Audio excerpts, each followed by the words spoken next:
I was gifted this foot peeling mask and I'm bringing you with me on the journey of doing this. So step 1 says that you should just soak your feet in warm water for about 10 minutes. So that's where we are going to start. I put some warm water in the bathtub and then I set a timer for 10 minutes and let my feet soak. So after that, it said to do like a gentle pat of your feet. So I didn't rub too hard, but I did pat my feet dry with a bath towel. And now we are moving on to step 2, where we are about to actually put these on our feet. So these are basically socks. You will need to cut in the middle because they are connected right now. You may have to cut twice. Not a big deal.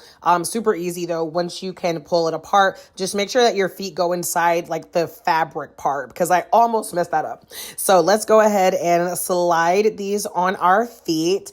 It feels kind of slimy whenever your feet goes in there, but that's how it is supposed to feel. That's a good thing because that's all the stuff that's going to make your feet super, super soft. You just peel out that little open sticker, and then after you do that, you can actually wrap it around your ankle as tight as you like it. And then once you have it on, you're going to do the same thing on the other foot. And then boom, here we go. We have 2 foot peeling masks. I decided to go with the 90 minutes, just a heads up.